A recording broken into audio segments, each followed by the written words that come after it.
All right, we're here. We're live. This is happening right now. Episode one. Sorry, guys. I didn't actually tell we're going live right now.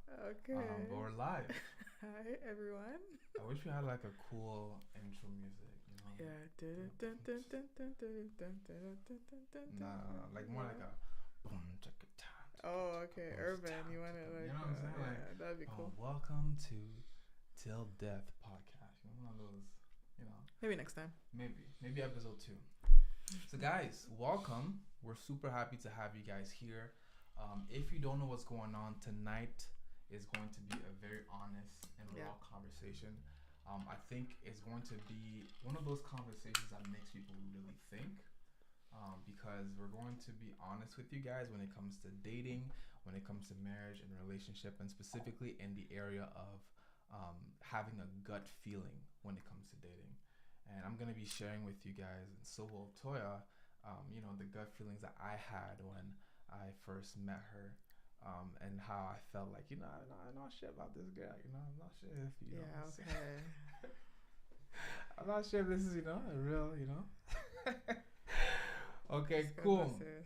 Volume is very low. Thank you for pointing that out. Let us know if you guys can hear us, please. Yes. Please. Let us know if you can hear us. If it still sounds low, please let us know, and we're going to do our best to adjust articulate. Yes.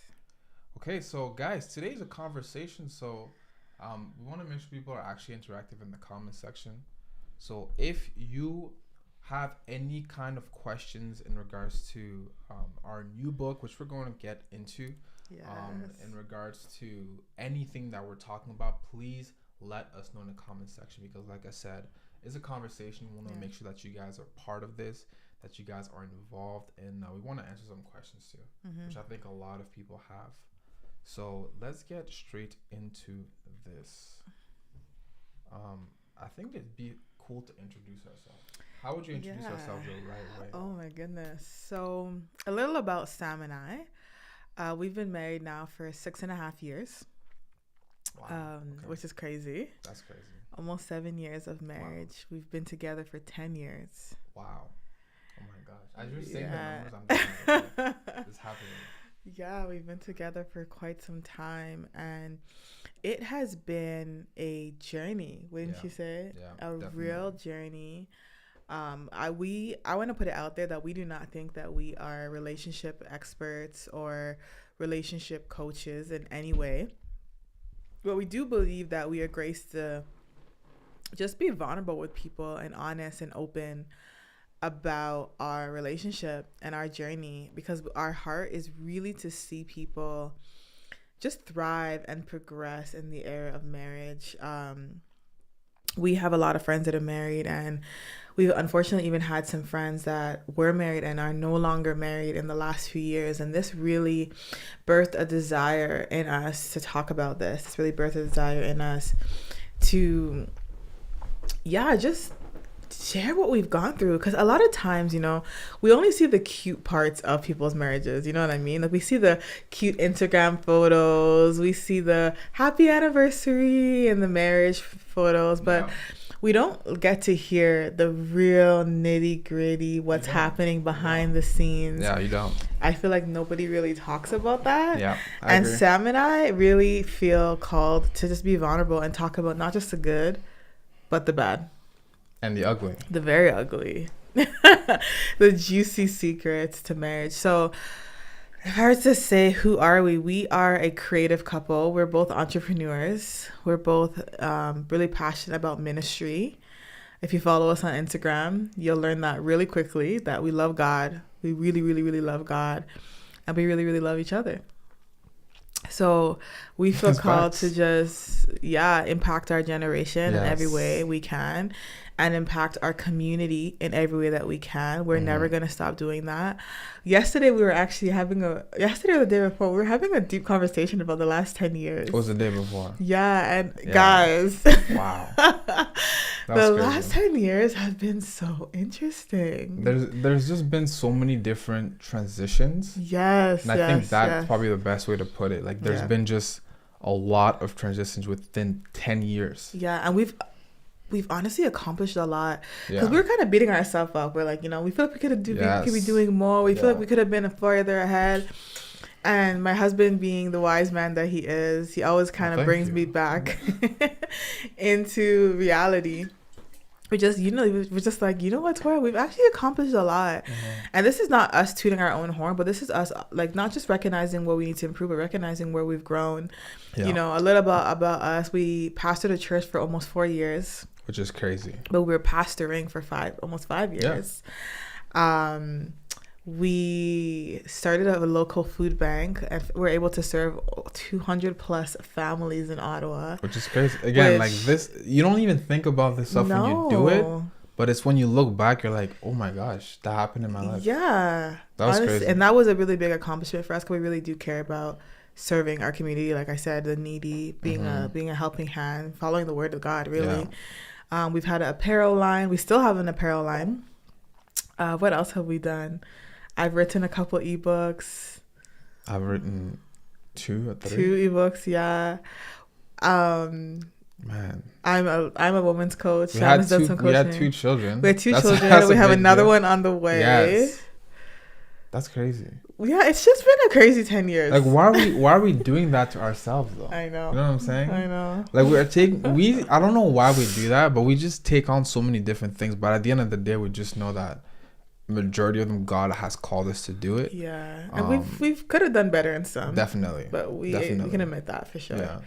So well, that's us. For those a little bit about us. Yeah, we're starters. We're pioneers. We like to plow. Yes. But we're learning to be consistent and to just keep going no matter what. Yeah. Right now we own, so not a lot of people know this, but we actually own a beauty studio. Yeah, that's, I think, literally like 0.5% of the population that know us personally know this. So we literally run a lash studio that also does facials, that also does nails, and we don't really put it out there like that. We do have a page on Instagram. We put it out there in our local community, because that's where our clientele is, but we should really probably put that more out there. We should. I think it would inspire a lot of people to just do it. Yeah. Something we really wanted was to have some kind of income that wouldn't necessarily be us, always having to do the work ourselves. Yeah. So basically hiring people to do the work, paying people, and just running a business, just being good stewards. And something outside of the box. We've done a lot of ministry. We've done a lot of like coaching and like Sam was saying, like individualized business, but never like an actual service. So this has been an interesting journey. It's actually going really well. It's crazy. Yeah, it's actually going really well. And it's so funny because I didn't know about lashes until this. I wasn't even... He's talking about lash extensions. Sorry, lash extensions, yes. So I didn't know about hybrid. I didn't know about I kind of have the lingo of the classic. Volume. Yeah, all that. I honestly, and I think for a lot of men, we're not paying attention to these things, and we're very oblivious in some ways. I wasn't even aware, I would say, within the past 5 years, that women had lash extensions. Yeah, it's a thing. Do you know what I'm saying? Like, that was not I didn't know that was a thing. I thought you guys just, I don't know, you put like coconut oil in your lashes or something, and it grew overnight. And I don't know. I didn't think about it. I was like, maybe it's castor oil or something. Coconut oil? I thought maybe you guys are putting some kind of oil in your lashes and it's growing very quickly. That's hilarious. Like, I don't know why I thought that. The mind of a male, eh? Yeah, I don't know why. Like, I just thought, okay, the lashes are longer than yesterday. I cannot see the comments from here. My eyes are terrible. Actually, let me greet some people. Hello. Yeah. Hello, Alden. I can Alden. See your name. I can't see what you're saying, though. I see Sarah. Hi, Sarah. Yes. So, like I said, you guys feel free to just comment. Feel free to ask us some questions, and we're going to definitely get to those questions. Yeah. As soon as we can. Anything. We're actually open to answer anything. So we're going to go through a few of the things that we actually want to talk about tonight, and then keep asking questions in the comment section. Don't worry. I will do my best to get to them, and we'll do our best to answer them as well. Yeah. So first thing first, why are we doing this podcast? So if you did not know, at least you can probably see it here, my wife and I finally, I'm going to use the word finally. Yeah. Finally released our first ebook. Yeah. And literal book, together. Yeah. Like how do you say it?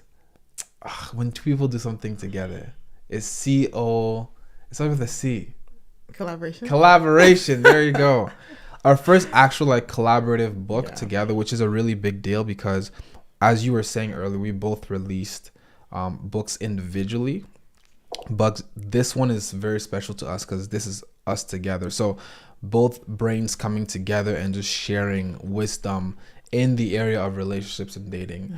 And within our years of pastoring, even prior to pastoring, one thing that a lot of people have often said to us was just like this call over marriages, over relationships, and so forth. Yeah, we've heard that way too many times. Yeah, and I never, if I'm being completely honest with you guys, never really like pushing for it like that. Yeah, I'm like, okay, well. We're like, okay, we'll see. And I also assumed, it's kind of like when people assume when you're a young man and you're on fire for God, they just assume you're going to be a pastor. Yeah. You know what I'm saying? They're like, oh yeah, you have a call to be a pastor. And it's like, okay, just because I can kind of preach, I'm going to be a pastor. So when it came to marriage ministry, I felt like a lot of people were saying that to us because we're young, or we were young, and we're still kind of young, and we were married, you know. But as I really saw God for myself about this, I realized that no, like we actually have a grace. We actually care. Yeah, actually, a lot. We have a grace to do this and to actually just guide people as much as we can. And like she said, we've only been married for 6 years now. Yeah.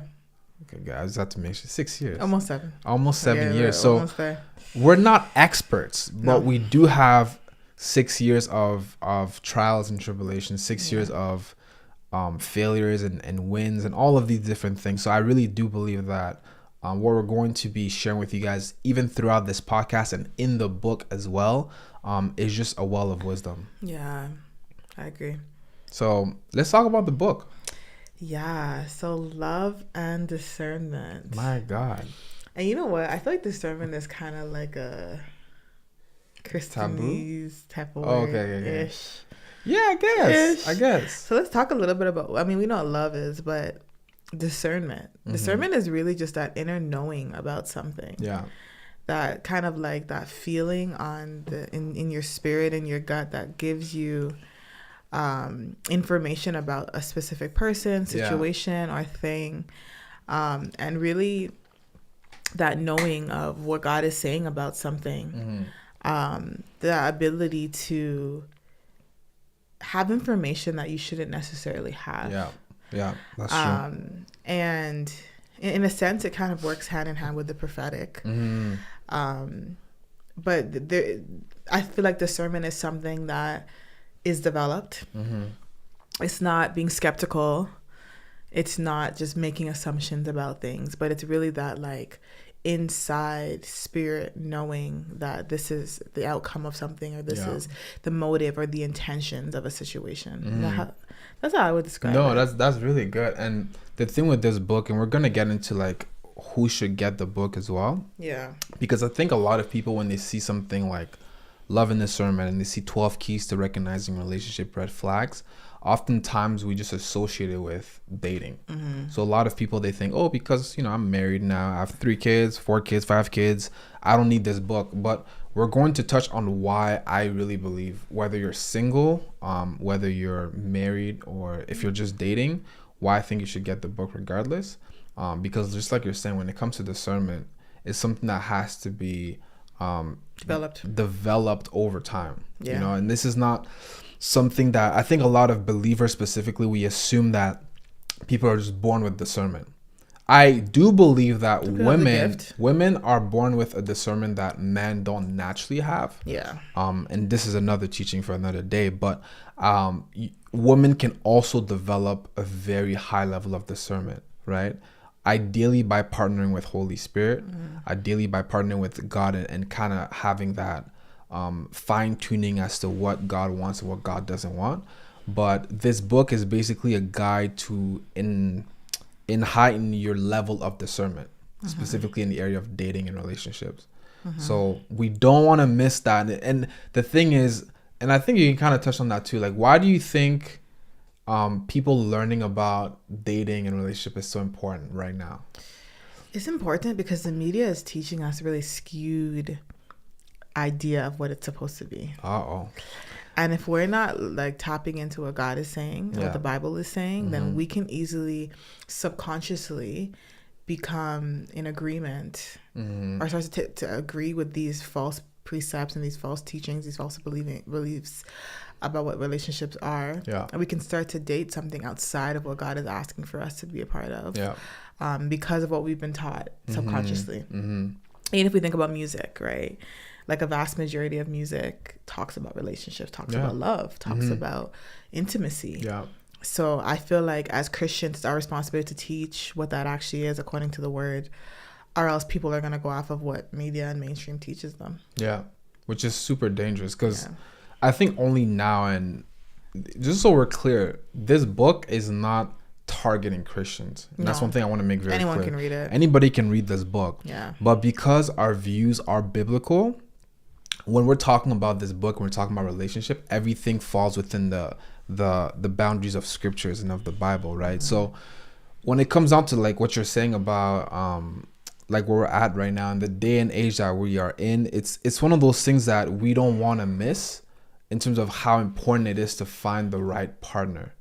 Because when you don't have the right partner with you, and that's one thing I can say as a man, if I did not have you as the partner, I think I don't know where I would be in God. And this is a strong statement. That means a lot. Does it? Yeah. Are you gonna start crying? No. Okay. But let me put it this way: there was a TikTok trend a few months ago, and basically the trend was saying like, if you don't pray in tongues, then like we can't get married type of thing. My Yeah, God. you remember that? No. Okay, like it was one of those basically saying like, listen, if you don't do this, we can't get married. You know, and people were saying like really radical stuff like, I don't remember the specifics, but it was really funny because you just saw people just saying like stuff like, if you don't like go to church twice a week, we can't get married. Like, you know, like just stuff like that. Okay. But the reality is, as much as it was a joke, I came to realize that if I did not have the right person with me, being you, I think I would have felt very restricted in my walk with God. Yeah, me too. You know what I'm saying? Yeah. I think I would have felt really awkward when it comes down to my hours of prayer. You know, if you're familiar with when I pray, because I've shared that publicly before, I pray at very odd hours.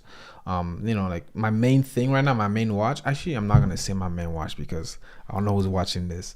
But my main watch is kind of weird. So having somebody who's supportive, who doesn't think it's annoying, who doesn't feel like, oh well, Sam, like can you pray a little bit quieter? You know, like you know, absolutely not. And the thing is, if you think of like, I thank God for it. Honestly. I'm sure there are some women who feel like that. They're like, man, I wish my husband would just be more quiet when he prays. And some men who feel like that about their women who pray often or like pray loud. No, who feel like their women are maybe being too over. Yeah, absolutely. Yeah, and I've witnessed it with my parents. My mom was very much Pentecostal, while my dad was very much Catholic, right?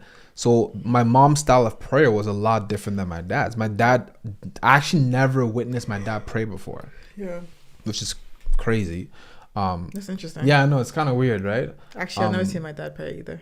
So I guess that makes sense. It's weird. Yeah. But my mom, I would fall asleep to my mom speaking in tongues, right? So if you have an unbalanced relationship, having a partner who is for some over spiritual can feel like, oh man, this person's doing it again, you know. And the thing is, when you're really in tune with what God is saying, like sometimes even you've done that to me before, like, hey, I don't think we should do that. And it doesn't make any sense, right? Like it's one of those things I'm like, okay, why wouldn't we do that? But the thing is, because you're in tune with what the Spirit is saying, you're able to just pump the brakes and say, hey, Sam, I don't think that's a good idea. I don't think we should go into that store. And when you don't have the right partner to tell you these things, it can actually destroy your whole life completely. So having the right person with you and having discernment to know who the right person is very, very, very key. That's good. I agree. All right. So the first question is, why did we write this book? Which is a great question that I will explain. So just like you mentioned, like we're in a time now where it's really crucial for us to know who the right person is. And it's very easy for us to waste our life and our time being with the wrong person.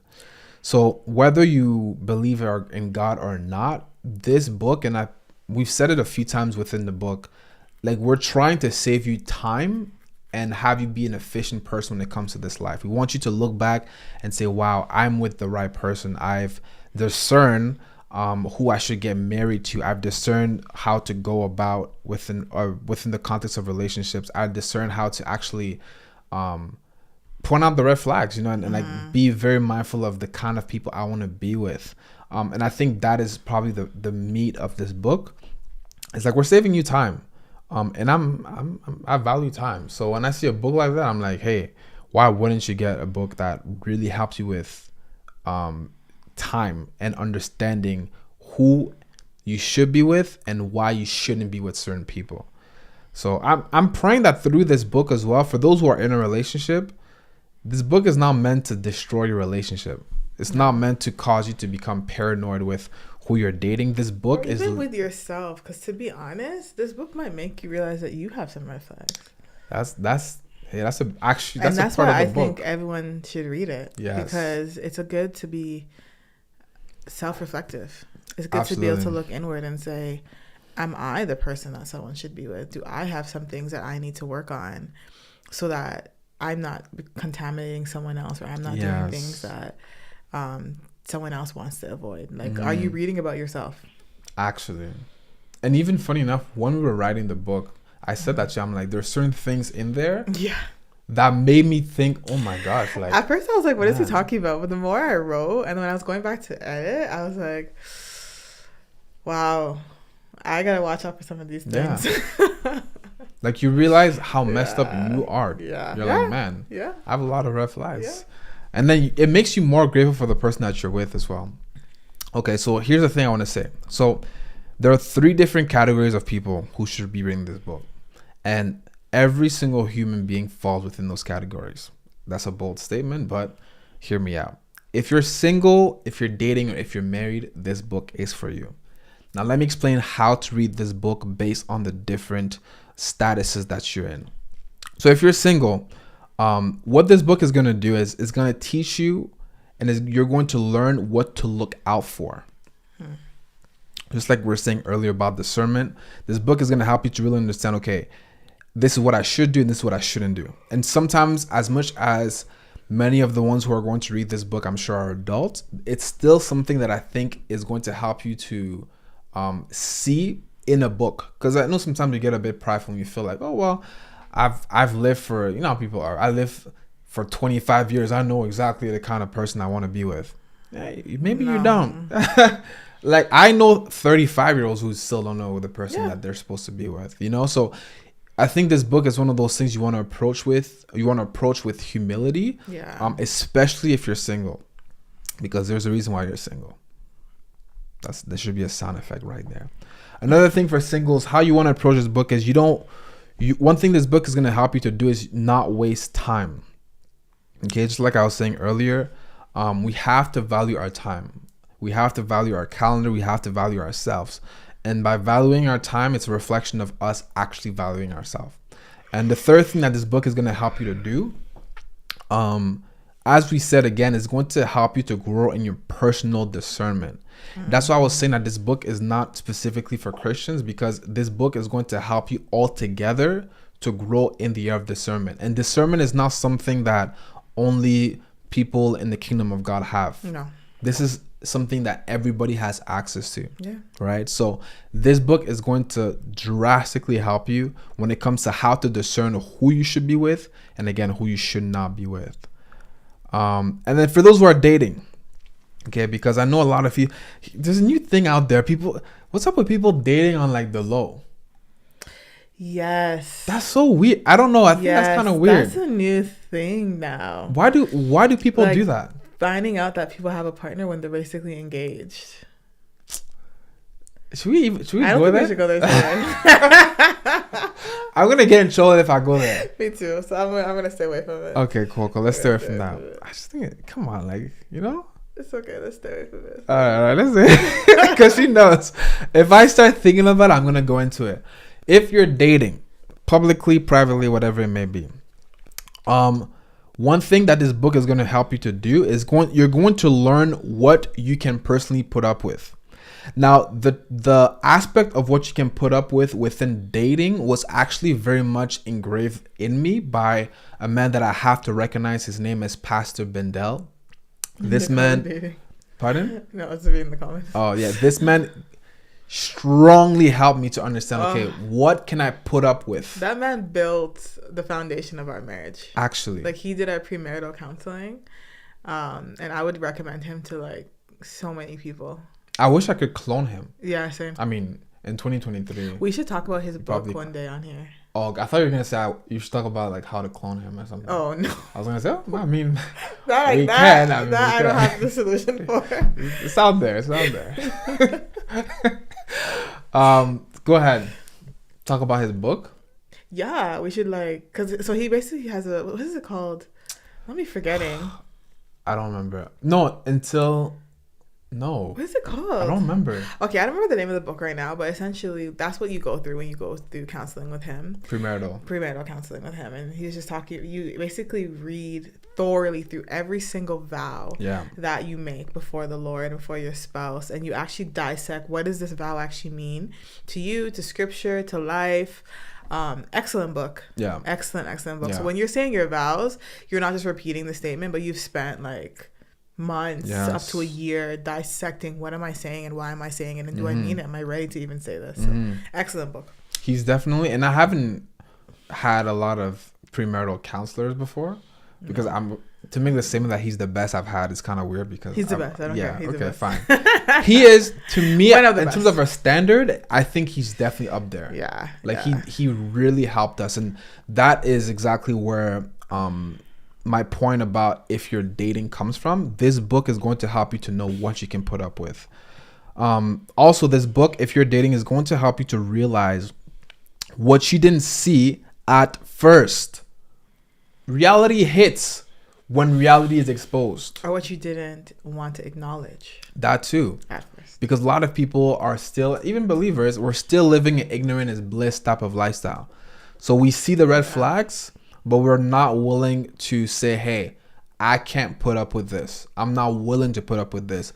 God doesn't want me to put up with this. You know, I know we kind of don't want to go into those directions, but we have to acknowledge the fact that sometimes God doesn't actually want us to be in relationships. And this is not even specifically with dating. This is just even the people that we collaborate with, partnerships, whatever it may be. We see that with Abraham and Lot. Like, God has destinies for people.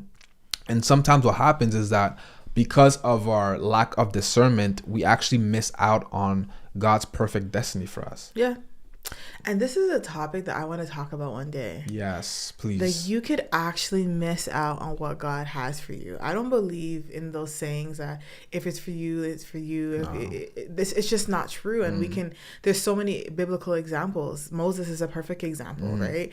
There's a whole hall of faith. Yeah. Right. That shows us that we may not always receive all that God has for us. And what I mean by this is, of course, we know God's intention is for us to receive everything He has for us. But what I mean is, we could actually miss it. We can actually mess it up. We can actually interfere with the plan of God. We can actually interfere with the will of God. And we can be living in a life that is not the life that we're actually supposed to live. Yeah, absolutely. A lot of people, I believe, Sam, like die never actually obtaining what God has for them. And we know this just because look at how much people aren't saved. Yes. Look how much people or get prophecies that are never fulfilled. Like they never live out. So I think it's our responsibility to steward what God has for us and to not be passive about the will of God. And it's easy to miss, right?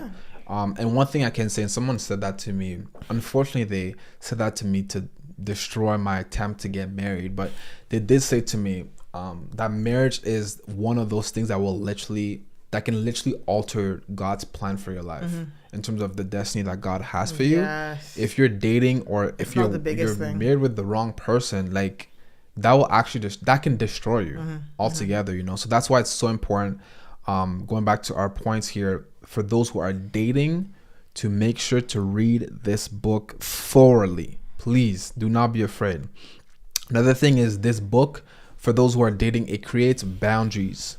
Or for those who who already have boundaries, it helps you to create more boundaries. Because realistically, I don't think you can necessarily create too many healthy boundaries. I think if you value yourself and you respect yourself, there's a certain level of boundaries that you should have. So this book, what it does is it basically brings a lot of things to the surface to help you to vocalize or even just put language to the boundaries that you have or the boundaries that you would like to have, right? Yeah. I think there's actually a chapter on boundaries. We should do a topic on boundaries maybe next week. Yeah, it's not a bad idea. Boundaries is a really good topic. And I think a lot of people struggle with the concept of boundaries. Yes. And even knowing, how do I set boundaries? What are my boundaries? Yeah. How do I maintain them? Yeah. How do I know other people's boundaries? How do I abide by other people's boundaries? I think that will help you in being able to discern when it comes to love. Because if those boundaries are in place, then you're putting yourself in less detrimental situations. Yes. And again, I can't stress it enough. It saves you time to put these boundaries in place. Because if somebody keeps breaking your boundaries within the context of dating, you have to be honest with yourself. They're wasting your time. That's a red flag. It's a major red. It's amazing. That's literally a red flag. Yeah. If somebody keeps breaking your boundaries and you're dating them, you have to start asking yourself some real questions. Or even in a friendship. Oh. If people are breaking your boundaries in a friendship, how much more in a romantic relationship? Yeah. And the thing is, again, sometimes we don't realize that certain things should be boundaries until we read it somewhere or we see it somewhere else. You know what I'm saying? Exactly. I think people just struggle to identify what boundaries are and how to establish them. So we'll talk about that. For sure. So for those who are in need to, create some real boundaries, please, I dare you to get this book. And I dare you to join next week. Actually, we're going to be talking about boundaries. All right. So for the married folks, that includes us, right? Because we're married. 6 years going strong. Yes. Almost 7. How this book is going to help you. It's going to help you, number one, to study each other. Okay. So how you want to use this book, like I said, it's a guide, and it's also obviously a book you can just read through, but you want to use this book almost like something you like a map on how to navigate through life within the context of relationships. And it's written very simplistic. Yes. Like, it's very straightforward. It's not long on purpose. So we've done it like a guide so that you're able to bring it around with you. You're able to easily flip through it. Yes. And I think it's actually less than 100 pages. Oh, for sure. So, and I wanted it to be less than 100 pages. Why? Because if you know me, I don't actually like to read much. Reading, guys. I'm not a fan of reading at all. So it's actually the funniest thing that I like the Bible so much because you like to read books. Yeah, it's random because I don't actually like to read. Funny enough, but this book is going to help you to really understand. Okay, like how my partner does this and what my partner struggles with. It's going to expose certain things in your relationship, and that's why I said, if this book is not for anybody, it's for those who want to be bold enough to take this upon themselves. Because once you see it, you can't claim ignorance anymore, right? Once you understand, actually, let me put it this way, because a lot of people, like you said, they don't want to face the reality, So once you read all of these traits of a dishonest person within marriage, because we're gonna be real here, once you read all these traits in this book of a dishonest person, you come to realize that, maybe my spouse is a dishonest person. And it's one of those hard realities to face, because oftentimes we like to sugarcoat things like, maybe my spouse struggles with lying. No. Maybe my spouse is a dishonest person. And we're going to do everything we can to deal with the fact that this person is a dishonest person. And this book exposes that, and it helps you to study each other as a couple.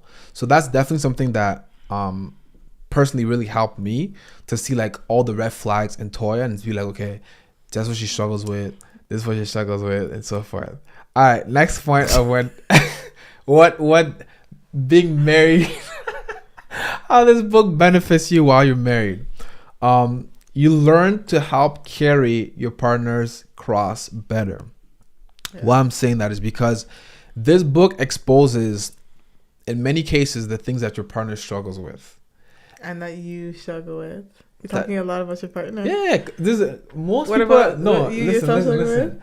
if we're being completely honest, majority of you guys who are getting this book and we're going to read through this book, it's not to learn about yourself. That's true. It's for the other person. But I would encourage you to think about yourself. You're going to naturally think about yourself. I can guarantee you that. Once you get through the 12 chapters, there's no way any of those chapters don't connect with you. Not someone else, connects with you specifically. So you're going to definitely see yourself somewhere in there. But majority of people are taking this book and buying this book because they're like, hey, I'm trying to look out for the red flags when it comes to who I want to date. Yeah.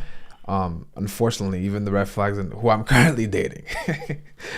All right. So yeah, so it's really going to help you to carry your partner's cross better. And last but not least, it helps you in the area of building accountability, right? Because if you, by the way, if you're married, I highly encourage that you get 2 copies so that both of you guys can read it. Separately, yeah. So once you go through, for example, chapter 1, you read it together. If you see, okay, red flag number 1, I see myself in here, then as your partner, I can be like, okay, let me keep you accountable. Yeah. And if I see myself in chapter 3, then as you being my partner, you can be like, hey, let me keep you accountable when it comes to this. You struggle with this, and this is how we're going to fix it. So whether you're dating, single, or married, this book is for you. Anything you want to add to that? No, that's great. Let's jump right into the gut feeling. That's what we're here for. Let's go. So, what is that gut feeling? Dun, dun, dun. Have you had that gut feeling before? Oh, yes. Oh, Lord. Okay. What's Not with you. Well, with you, I had a good gut feeling. That's good. But we're talking about that. The negative one? The negative. You know what? Even just the positive. We could talk about a little bit about that, sure. too. Because regardless, we're talking about just being able to trust your discernment, trust your gut, trust what you feel. But I have definitely felt that. I have been in there's 2 relationships I can think of where I flat out knew it was not for me, and I stayed in them. Jesus. Well, I appreciate if you didn't judge me. Thank you. I mean, I got here, didn't I? Go ahead. We're listening. No, it's just the truth. I know that gut feeling in a relationship where you're like, this is just not right. This is not how I deserve to be treated. This is or I'm not even ready for a relationship right now. I'm not even ready to commit right now. Now I can see. I am nowhere near like ready for the responsibility of somebody else. And you still stick it out. You still go into it. Even though all the flags are waving, all the arrows are pointing towards the exit. Even on the road, you're seeing red flags. even on the road, God is trying to tell you, hey, don't go there. There's a red flag. I've been there, and I can honestly say it's just not worth it. Like, don't do it. It wastes your time. Yeah. It strips you of your boundaries. It strips you of your integrity. It causes you to compromise. It causes you to go outside of where God has called for you. And then here's the thing. It also delays you from the person that you're actually supposed to be with, because now you have to spend time healing and getting over all the things that came up in that relationship that you shouldn't have been in the first place. That's real. Wow. So how did you... I feel like I'm interviewing you now. It's fine. It's because you're so interesting. That's why. Yeah, of course. I love you so much. How did you deal with that feeling? Like, because you said sometimes you had it and then you didn't listen to it. Yeah. So what made you say, you know what, I'm gonna listen to my gut and I'm gonna do this? Because I think we all can say it gets to that point where you're at your end and your emotions and the butterfly feelings aren't there anymore, aren't enough anymore. Yeah. And the more you get closer to God, the deeper you start to get intimate with the Lord, your conviction level increases. Facts. And what God has for you what God wants you becomes what you want. You know, the Bible talks about his desires becoming your desires. So we're supposed to be praying the will of God, and you're praying and your prayers are just not being answered. You're praying for this person to change. You're praying for the relationship to change. And you're not seeing the result. And you come to realize it's because I'm not praying the will of God anymore. I'm praying what I want. Yeah. And that's one of those things that I think it's easy to do without even thinking about it. Yeah. Especially when you're already dating the person, right? Because when you're already dating the person, it's a lot harder. Yeah, you're so invested. To ask what God's will is. Yeah, you know what I'm saying? A little bit late. Like, I think we pray, okay, God, what is your will when you're dating somebody that you really like? And it's funny because I posted a video about this I think either today or yesterday, and I was talking about breakthrough, and I was talking about the reality that when you are praying for breakthrough, sometimes what happens is that your breakthrough is on the other side of a breakup, right? That's and good. We don't think about that aspect of breakthrough.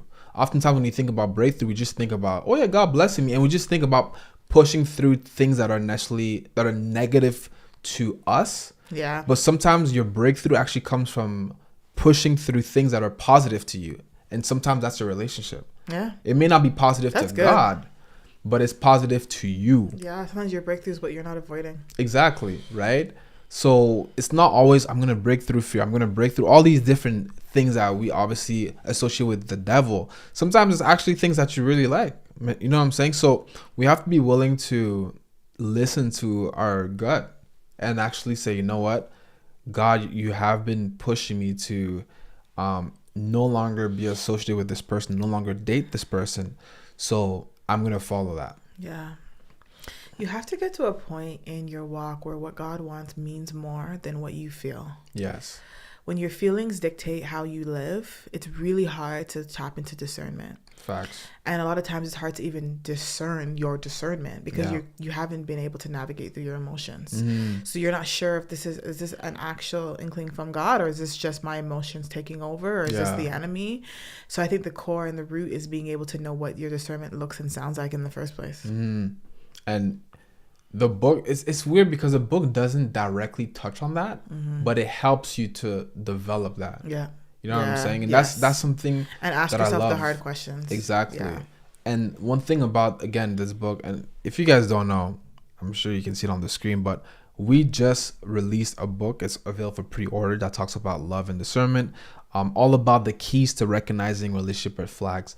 And the thing is, at face value, the book is about dating and relationships. But if you go deeper, you realize that it's almost like a book that places a mirror in front of you and that exposes the things that you actually are dealing with. And it actually, even like I was saying earlier, it expands your level of discernment. Yes. Right? So it's more than just, oh, who should I date? Who should I not? It's like, no, how can I even grow personally?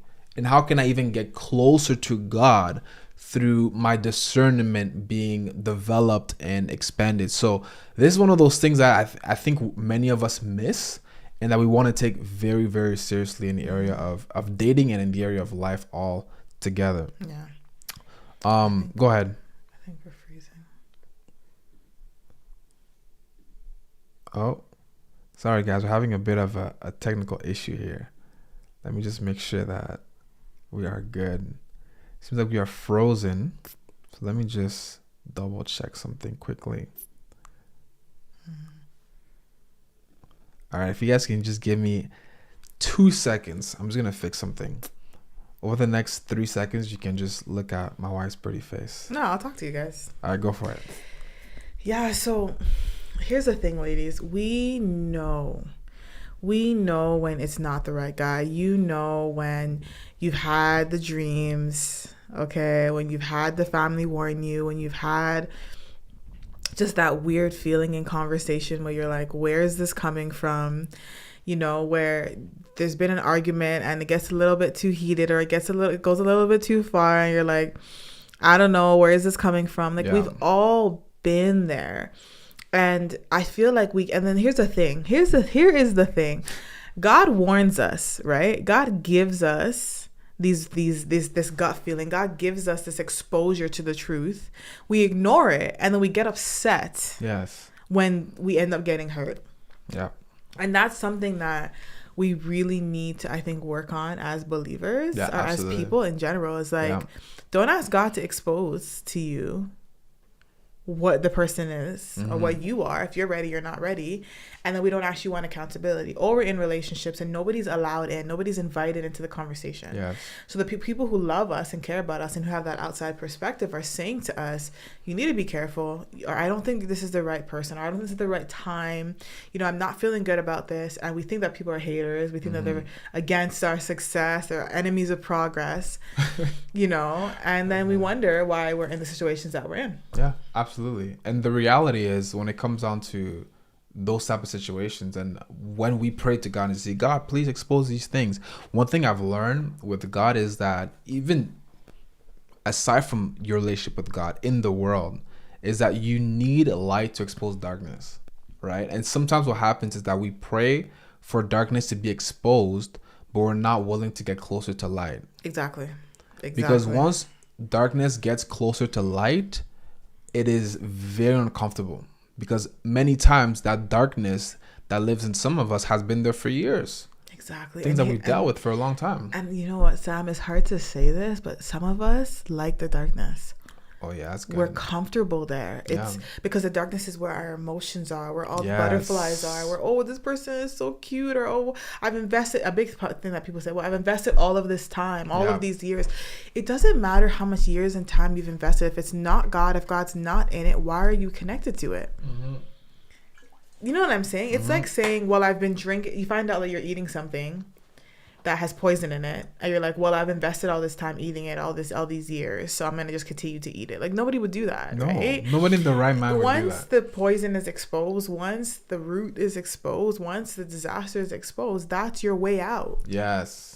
That's your way out of what you've been wasting your time in all these years. It's not, I've invested all these years, this is worth working towards. It's like, no, like, God is finally freeing me from what I've invested all these years in. And it's just a slight difference in perspective. Yeah, absolutely. And this is one of those things that we often take for granted.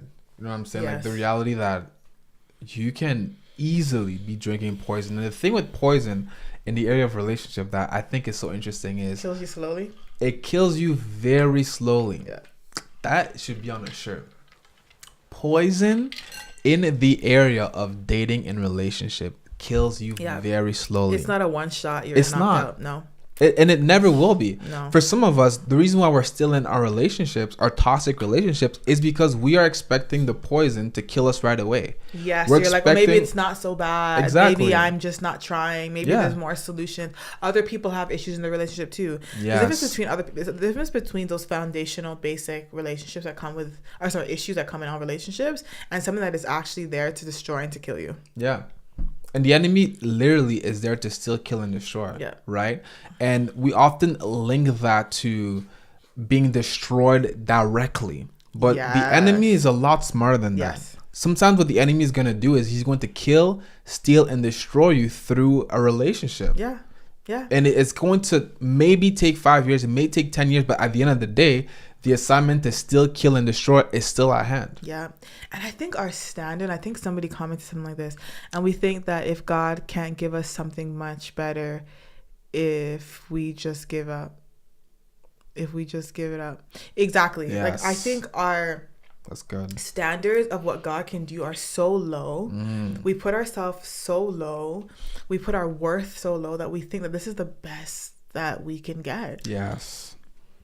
And it's just not true. But sometimes when you've been drinking poison, even if it's not the same poison, but it's all like in the sense of it's the same person, but it's all people that have the same poison in them, because that's all you familiarize yourself with, and you've never had a healthy relationship. Jesus, that's good. You can't even discern, or you don't even know what it looks like to drink something healthy or to eat healthy. You've never done it before. This is good. You've never done it, and that's something that I have so much. I have a passion for, and I have so much compassion towards. Yeah. Because I think for some people, they just can't even identify that this is poison. It's like, this. You've learned to like the taste of what kills you. My God. You learn to like the taste of what kills you. You know, like when something's healthy? Yeah. And it tastes disgusting, but you just learn to like adjust to the taste because you feel like your body needs it. Yeah. Exactly. So that's what it is. When it comes to healthy dating. Like that spinach drink or something that you drink, or, a turmeric drink. It's very funny because you often even see that... I'm going to say within our generation, because I can't speak for the older generation, but there's a lot of people in my generation that got married to certain people, and you would never think that they would have gotten married to that person. Because throughout high school, they were just fooling around. Throughout university and college, they were just messing around, sleeping around, doing the most. Yeah. And then you see who they end up with, and you're just like, what? Like, this is not adding up, But what you come to realize is that oftentimes healthy relationships don't look like what we think. They don't look. They look like broccoli. And dessert. It looks like something you haven't eaten before. Exactly. It doesn't look appetizing. No. but it's what your spirit needs. Exactly. You want a relationship that's going to feed your spirit and your soul, not that's going to feed your flesh, especially as a believer, right? We don't live according to the flesh. Yes. We don't live according to what our flesh needs. Yes, relationships have benefits that obviously satisfy our flesh, but at their root, at their core, they're supposed to uplift your spirit and uplift who you are. Yeah. So if everything with a relationship just satisfies your flesh, but everything in your spirit is being contaminated, then you know that it's not going to be attractive to the eye. And it's not going to work. And I can speak specifically for men. If you're a woman, I was sharing that with somebody recently. I think I was on the live with Jonathan. And I was saying that women have the ability to, let me put it this way. Women have the natural ability to transform. So you'll notice that when a man links up with a woman, if a man starts dating a woman, naturally this man is going to change. It's going to happen. The woman is going to change him. And even if it's a very strong man, because some men are, hard-headed and don't think they're going to change. Even the wisest man that we see in the Bible, Solomon, even he was transformed through a woman. Unfortunately, it was in a negative way. So you see that women just have this natural ability to transform men.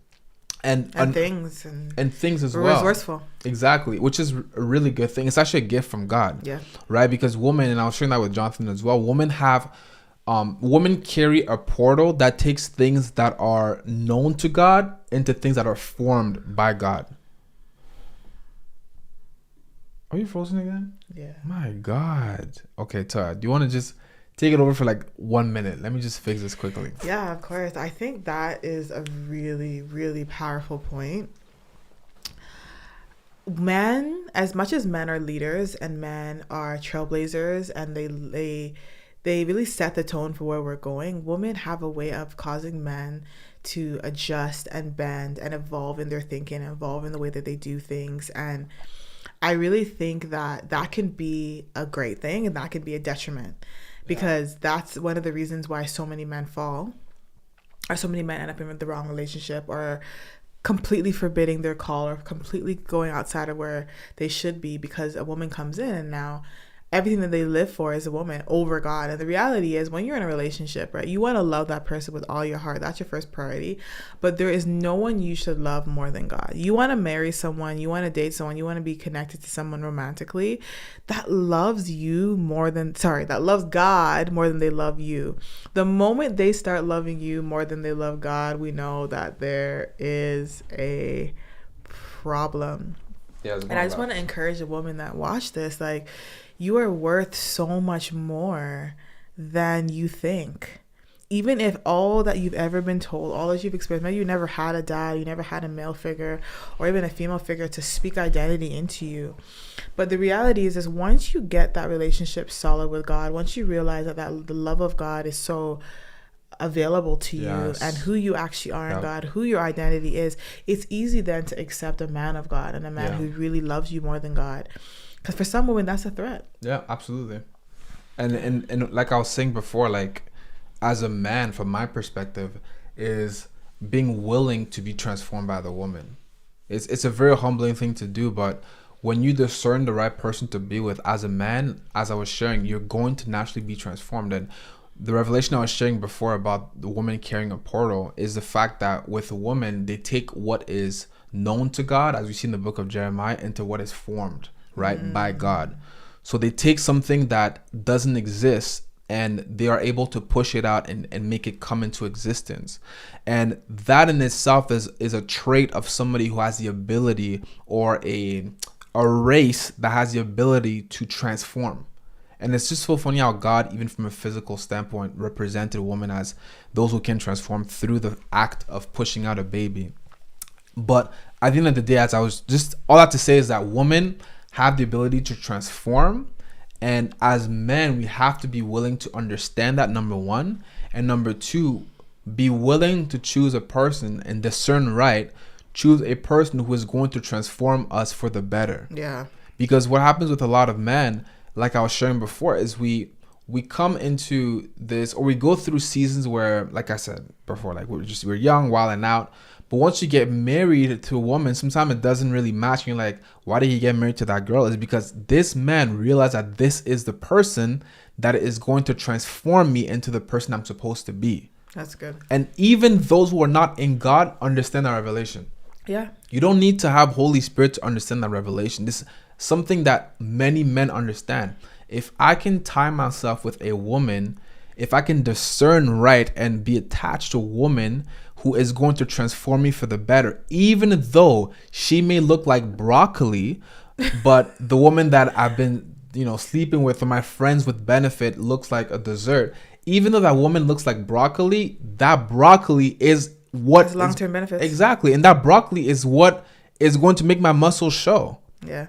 We often heard, if you are one's familiar gonna cause obesity. If you're familiar with working out, they say that muscles are formed in the gym, but they're seen in the kitchen. Meaning that when you lift weights, yes, they're formed that way, but it's what you eat that actually reveals these muscles. So when it comes to relationships, you have to understand is what you eat, the healthy stuff, is what is actually going to bring forth this Christ-like destiny, right? That's what's going to bring forth the person that you're supposed to be as a man. But that all ties into discernment. If you don't discern that right, what's going to happen is you're going to keep eating that poison. You're going to keep drinking that poison. Then what's going to happen is let it kill you. It's going to kill you. And the crazy thing is, from the inside out. What sucks, what's terrible with poison is that oftentimes it feels like it's too late once you realize that it's poison. It's never too late. There's nothing that God can't restore. It doesn't matter how old you are. It doesn't matter how bad the relationship was. It doesn't matter how deep into it you got. Yeah. It honestly does not matter. God can restore something that was killing you for 15 years in 15 seconds. Yes. He's done it. I've lived it. It's nothing that is new for God. It's light work for God. So we need to get that mentality out of our minds of like, how am I going to start from scratch? Where am I going now? Like, God has been restoring you every day of your life. And he has no plan to stop restoring you now. Yes. So we're getting close to the end. We are. Actually. So I want to just talk about some questions. Go ahead.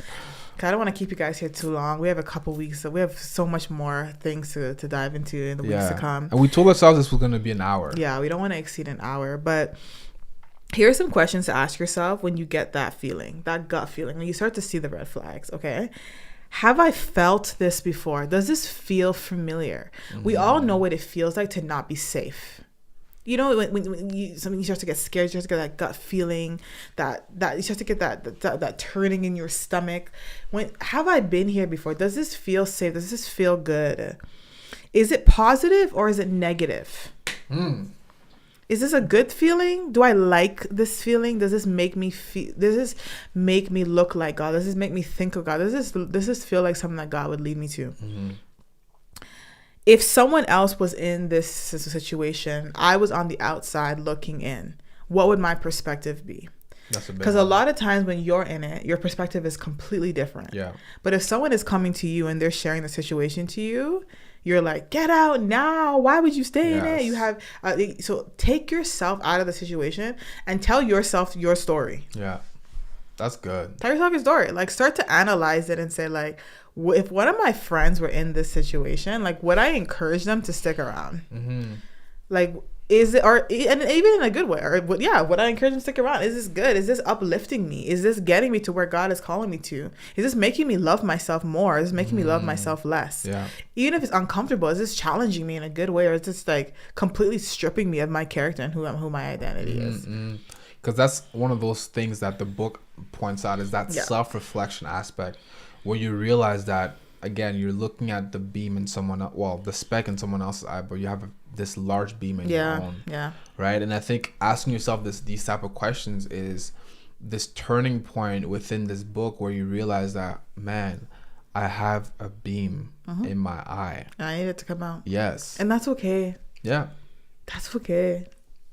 Like, it's nothing to beat yourself up about. It's better you realize it's there than you keep living blind. Absolutely. So, yeah, man, we're dwindling down. Like, this is the first episode. I think this was a good I think it was a good start. I want to give them like 30 seconds to ask any questions, because we did promise that. Let's do that. I know we had some technical difficulties, so we lost a little bit of time, but any questions you guys have, we'll answer maybe 1 or 2 questions, and then we'll wrap up for tonight. Let's do 3 questions. Okay. I know there was a question earlier that somebody asked, so let me just.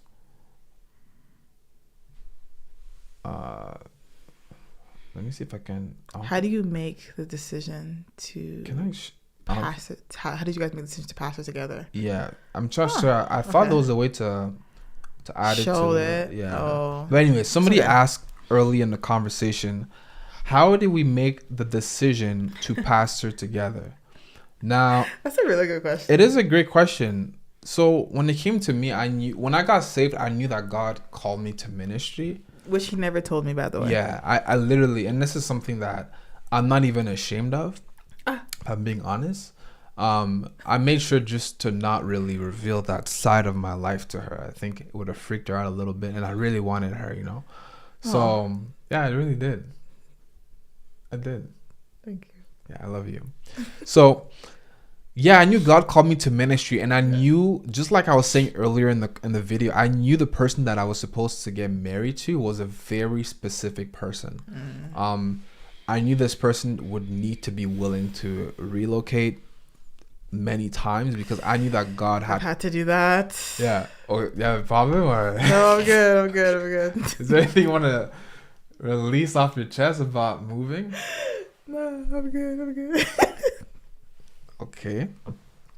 Here's the thing, guys. Listen. I'm just saying it's real. When you're married to somebody whose name is an answered prayer, God heard. Oh my God! Hurry up, God. The heard of God. Like, listen. Like, that means if somebody is praying in India and God is saying, "You're Samuel," you know, you're an answered prayer. So I have to send you. You know. So I knew that my destiny always revolved around being a help to people in the form of an answered prayer. And it's not me like, oh, I'm that guy. It's just, that's what happened when God chose to call me Samuel through showing a vision to my mom, which I found out recently. That's how she named me Samuel. It's cool.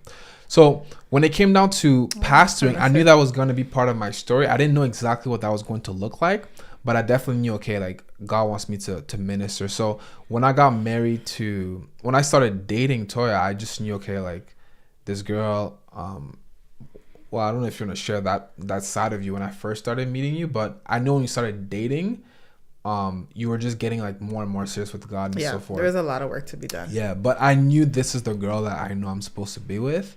And I very much almost took a Samuel approach, no pun intended, of looking at the outer appearance rather than the heart. And one thing that stood out to me about you was, even though, like you said, you had some of your issues, I knew your heart was in the right place with God. You know, and that is what made me say, you know what, this is the person I know for a fact is going to be like my ride or die, even in ministry. So pastoring together, it wasn't like okay, so how do you feel about joining me on this pastor? No, like we were very much naturally together. Yeah, it was, honestly, I told myself, I'm going to trust this guy with everything. And I wasn't trying to pastor. It wasn't something that I ever saw in my future at all. At all.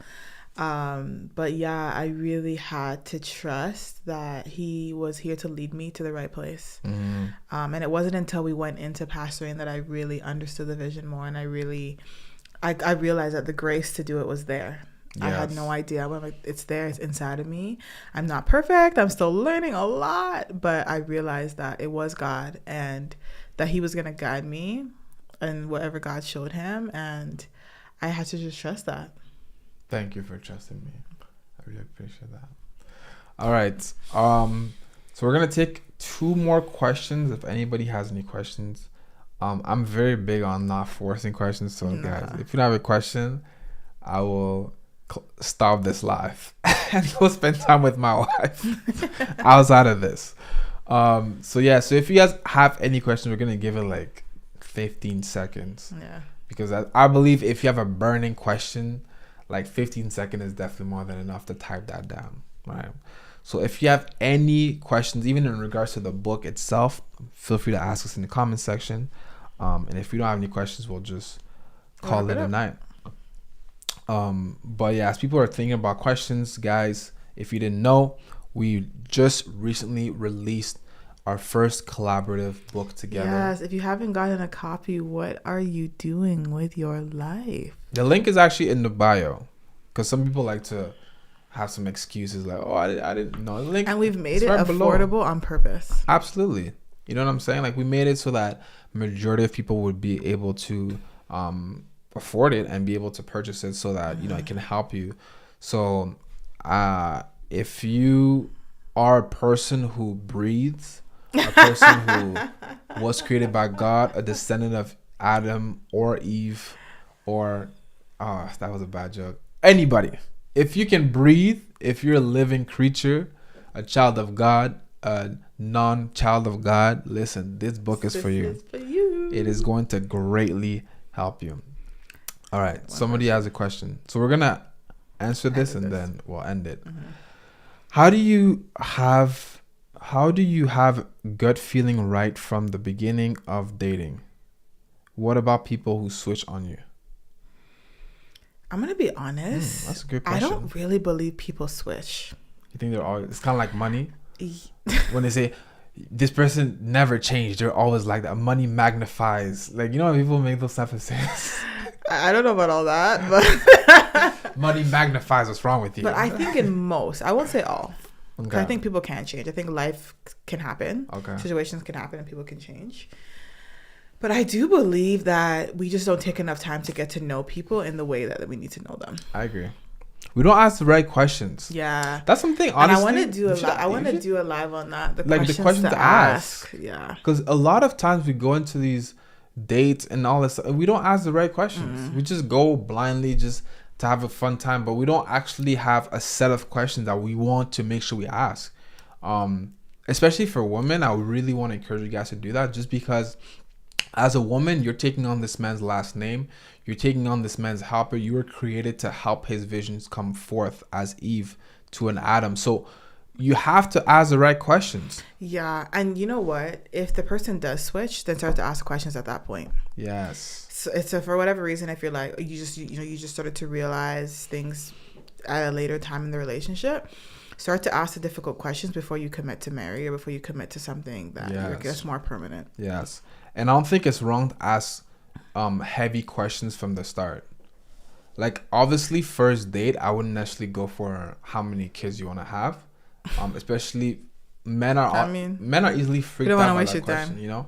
Men are easily freaked out, but at the same time, for me, it's like, hey, if you're a serious guy, I want to have 4 kids. You should know that. I think you should know that as a man, but that's a whole other question or other topic. So I would say ask the hard question on the first date. Obviously, be mindful of the kind of questions you're asking, because it can definitely be kind of weird at times. But I would think that asking questions like, hey, where do you see yourself in 5 years? Like, to me, these may sound like intense questions, but these are very basic questions. Like, where do you want to go in life? Like, what are you trying to do?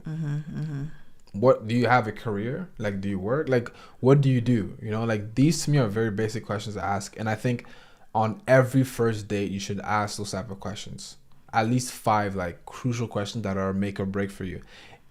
Learn from your past relationships. So the questions that you didn't learn then, or the things that really hurt you, like formulate questions that come out of that place. Yes, that's really good, because it's gonna really help you, and it's gonna, again, as we often say through this book, save you time. Yeah, big time. We're gonna end there, guys. We promise to have more time for questions next time. Come with your questions in advance. Put them in the chat early on, and we'll get to them. Cool. Well, guys, that was our first episode of our Till Death podcast. That was good. Let us know what you think. Please. Share it so people can watch the replay. Absolutely. For those who are not part of the live and who watched the full replay, listen, next week, Monday, make sure to join us. It's 7:30 Mountain Time, 9:30 Eastern Time. Join us, join the conversation. I love seeing people comment. I love people asking these type of questions, because it's helping a lot of people, and there may be a question that is burning on your heart that you may not realize is actually going to help your brother, your sister. So next week, Monday, guys, we're going to be back here. We're going to be talking about boundaries, and we're going to really set the record straight as to what it looks like to have godly boundaries that will save you time in the context of relationships. That's it. Cool. Love you guys. Have a great Monday, and we'll see you guys next week.